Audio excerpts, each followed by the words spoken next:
ഉച്ചത്തെ ഉറക്കം കഴിഞ്ഞാൽ മോക്ക് എന്തെങ്കിലും കഴിക്കാൻ വേണം. ഋതുവിന് ബ്രെഡ് ടോസ്റ്റ് ഉണ്ടാക്കാമെന്ന് കരുതി. ബ്രെഡിൻ്റെ സൈഡൊക്കെ കട്ട് ചെയ്ത് പാനിൽ നെയ്യ് തേക്കുന്ന കാര്യം പറഞ്ഞപ്പോഴാണ് ഇത് പകുതിയുള്ളൂ.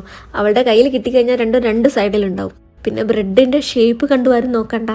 ഇത് ഞാൻ പോയ സമയത്തിന് അവൾ കടിച്ചു വെച്ചതാണ്. അങ്ങനെ ബ്രെഡൊക്കെ വെച്ച് ഞാൻ ഇന്ന് രാത്രിത്തേക്ക് ചപ്പാത്തി ചിക്കൻ റോൾ ഉണ്ടാക്കാമെന്ന് കരുതി.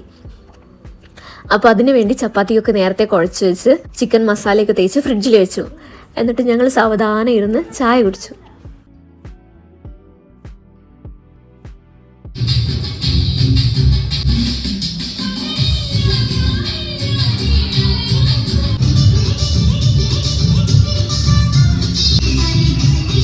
എനിക്ക് വട്ടായെന്നൊന്നും ആരും വിചാരിക്കേണ്ട. ഇത് ഞങ്ങളുടെ സ്ഥിരം കലാപരിപാടി കേട്ടോ. ഇന്ന് രാവിലെ ഞാൻ ആമസോണിൽ നിന്ന് ഓർഡർ ചെയ്ത ഒരു ട്രൈപോഡ് വന്നിട്ടുണ്ടായിരുന്നു. കുറേ ആയിട്ട് വിചാരിക്കുകയാണ് ഒരു ട്രൈപോഡ് വാങ്ങണമെന്ന്. അപ്പം അത് വന്നു. ഏട്ടൻ വന്നിട്ട് ഓപ്പൺ ചെയ്യാമെന്ന് വിചാരിച്ച് ഞങ്ങൾ രാത്രി വരെ വെയിറ്റ് ചെയ്തു. അപ്പോൾ അത് വെച്ച് കുറച്ച് വീഡിയോസൊക്കെ എടുത്ത് പിന്നെ ഞാൻ നേരെ കിച്ചണിലേക്ക് വിട്ടു. നമ്മുടെ ചിക്കൻ വറുക്കാൻ വെച്ചു കേട്ടോ. എന്നിട്ട് ആവശ്യമുള്ള വെജീസൊക്കെ എടുത്തു. ക്യാബേജ്, ക്യാരറ്റ്, ലെറ്റ്യൂസ്, ഒനിയൻ എല്ലാം എടുത്ത് കട്ട് ചെയ്ത് വെച്ചു. എന്നിട്ട് ചിക്കനിലേക്ക് കുറച്ചുകൂടെ കുരുമുളക് പൊടിയൊക്കെ വിതറി ഇറക്കി വെച്ചു. മയണൈസ് ഉണ്ടാക്കാൻ ഇപ്പോൾ ഞങ്ങൾ പുഴുങ്ങിയ മുട്ടയാണ് യൂസ് ചെയ്യുന്നത്. അപ്പോൾ അതിലേക്ക് കുറച്ച് സോസൊക്കെ ഒഴിച്ച് നല്ല കുട്ടപ്പനാക്കി അവിടെ വെച്ചു.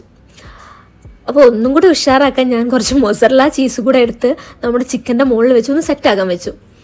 അപ്പോൾ ആ ചപ്പാത്തിയും കൂടെ ഉണ്ടാക്കി കഴിഞ്ഞാൽ നമ്മുടെ പരിപാടി കഴിഞ്ഞു. വെജീസൊക്കെ എടുത്ത് അതിലേക്ക് മയണൈസ് ചേർത്ത് നല്ലോണം ഇളക്കുക.